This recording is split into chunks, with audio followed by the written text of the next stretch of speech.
నమస్కారం అండి. నా పేరు డాక్టర్ ఆర్ఎంపి శెట్టి. జ్యోతిష్ శాస్త్ర విభాగంలో గత కొన్ని సంవత్సరాలుగా అనేక విషయాలు మీకు తెలుపుతూ వస్తున్నాను. మీరు చూస్తున్నారు, అనుసరిస్తున్నారు, లాభపడ్డారు కూడా. చాలా సంతోషంగా ఉంది. అయితే ఇప్పుడు నేను చెప్పేటువంటి ఒక ముఖ్యమైనటువంటి విశేషం ఏంటంటే, మార్చి మాసం 2025 సంవత్సరంలో వృషభ రాశి వారికి మాస ఫలితం ఎలాగుంటుందో తెలియజేస్తున్నాను. జాగ్రత్తగా వినండి. ఈ యొక్క విషయాలు తెలిపే ముందు గ్రహ గమనాలు మనం గమనిద్దాం. ఈ గ్రహ గమనాలు ఎలాగున్నాయంటే, ఇక్కడ వృషభ రాశిలో గురువు ఉన్నాడు. కాబట్టి ఏమవుతుంది, మర్యాదకి లోటు ఉండదు, గౌరవానికి చిక్కులు రావు. ఆ రకమైనటువంటి పరిస్థితిలో మీరు ఉంటారు.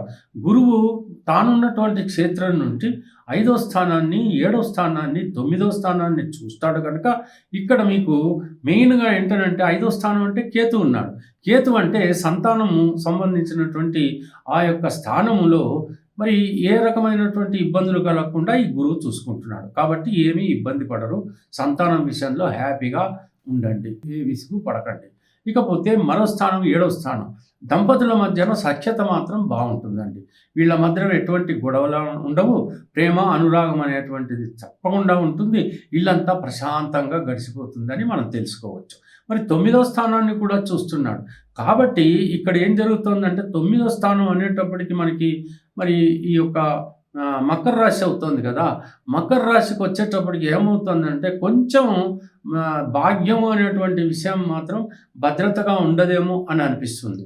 మేనమామ కానీ, తండ్రి కానీ కొంచెం ఒక రకమైనటువంటి శరీర సంబంధమైనటువంటి సమస్యకి గురి కావచ్చు. అంచేత ఆందోళన పడాల్సినటువంటి అవసరం లేదు.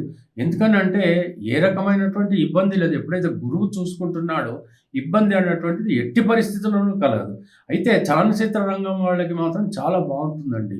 ఇకపోతే 11వ స్థానంలోకి వచ్చేటప్పటికి నెప్ట్యూన్ కానీ, రాహు కానీ, బుధుడు కానీ, శుక్రుడు కానీ ఉన్నారు. ఈ గ్రహాలన్నీ కూడా ఖచ్చితంగా మీకు ఉపయోగపడుతున్నాయని మనం చెప్పచ్చు. ఇక కుజుడు మాత్రం చూసుకుందాం. మిథున రాశిలో ఉన్నాడు. మరి 2వ స్థానంలో ఎప్పుడైతే కుజుడు ఉంటాడో ఇది ధనస్థానం అవుతుంది, మారక స్థానం అవుతుంది, వాక్కు స్థానం కూడా అవుతుంది. కాబట్టి కోపము, ఉద్రేకంతో ఎప్పుడు కూడా మాట్లాడకండి. ఆ రకంగా మీరు మాట్లాడుకుంటే అవమానాల పాలు కాగలరు, జాగ్రత్త. ఇకపోతే మరో విషయం ఏంటంటే ఆపదలు మాత్రం దాగి ఉంటాయండి. చిన్న గాయాలు తగిలేటువంటి అవకాశాలు ఉన్నాయి.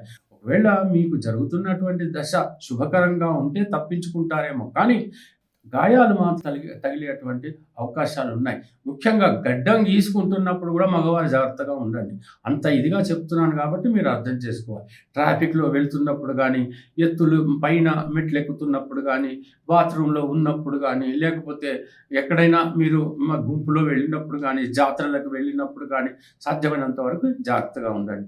ఆడవాళ్ళు అయితే గ్యాస్ స్టవ్ దగ్గర కానీ, లేకపోతే పూజలు చేసుకునేటువంటి చోట్లలో కానీ, ఆలయాల్లో కానీ ఎంతవరకు జాగ్రత్తగా ఉండాలనో అంతవరకు జాగ్రత్తగా ఉండడానికి ప్రయత్నించండి.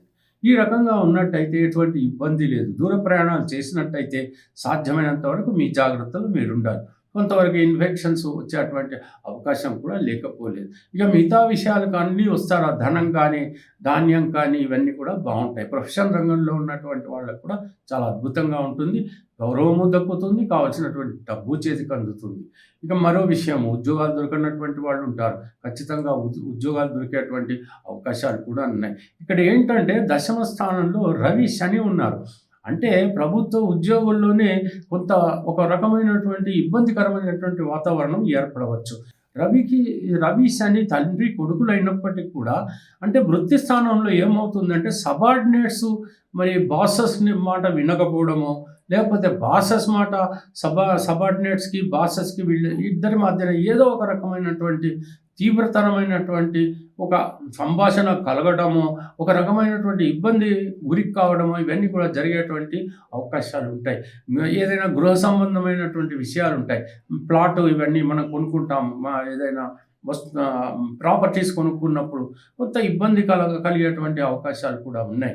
అయితే మీరు ఏం చేయాలి అంటే ఇటువంటి సమస్యలు వచ్చినప్పుడు, కోర్టు వివాదాలు వచ్చినప్పుడు మీరు చేయాల్సిందల్లా ఏంటంటే ఆదిత్య హృదయం చదివి మీ పనులు మీరు సాగించండి. తప్పకుండా ఒక ప్లాట్ కొన్నారు, లేకపోతే ఓ ఇల్లు కొనుక్కున్నారు, ఏదైనా ఫ్లాట్ అటువంటి పరిస్థితుల్లో మీరు ఏం చేయాలంటే రిజిస్ట్రేషన్‌కి వెళ్తున్నప్పుడు ఆదిత్య హృదయం చదివి మాత్రమే వెళ్ళండి. లేకపోతే ఏదైనా రకరకాలుగా వృత్తికి వెళ్తున్నారు, ఇంటర్వ్యూకి వెళ్తున్నారు, ఏదైనా ఉద్యోగానికి సంబంధించినటువంటి సమస్యొచ్చింది, లేకపోతే బిజినెస్‌కు సంబంధించినటువంటి సమస్యొచ్చింది. హనుమాన్ చాలీసాతో పాటు ఈ యొక్క ఆదిత్య హృదయం కూడా చదివి మీ ప్రయత్నం మీరు చేసుకోండి. తప్పకుండా లాభకరంగా ఉండేటువంటి అవకాశాలు మీకు ఖచ్చితంగా మెండుగా ఉంటాయి. ఇక లాభంలో ఉన్నటువంటి నెప్ట్యూన్ మిమ్మల్ని ఏమి దెబ్బతీయడు. శుక్రుడు గానీ, బుధుడు గానీ ఏమి దెబ్బతీయడు. బుధుడు మాత్రం నీచభంగం కలిగింది కాబట్టి ఏ సమస్య లేదు. ఈ రకమైనటువంటి పరిస్థితుల్లో మీరు హ్యాపీగానే ఉంటారు. రాహు కూడా అక్కడే ఉన్నాడు. విదేశాలకి వెళ్ళాలి అనుకుంటున్నాడు, లేదా ఇంపోర్ట్స్, ఎక్స్‌పోర్ట్ వ్యాపారం చేస్తున్నటువంటి వాళ్ళు వీళ్ళందరికీ బావుంది. డాక్టర్లకి బావుంది, లాయర్లకి బావుంది, యాక్టర్లకి బావుంది, చలనచిత్ర రంగంలో బావుంది. ఆ తర్వాత లగ్జరీకి సంబంధించిన లిక్కర్ బిజినెస్ కానీ, లేకపోతే ఇంకా ఇతరత్ర హోటల్ బిజినెస్ కానీ ఇవన్నీ కూడా సక్రమంగా బాగా సాగుతాయని మాత్రం నేను చెప్పగలను.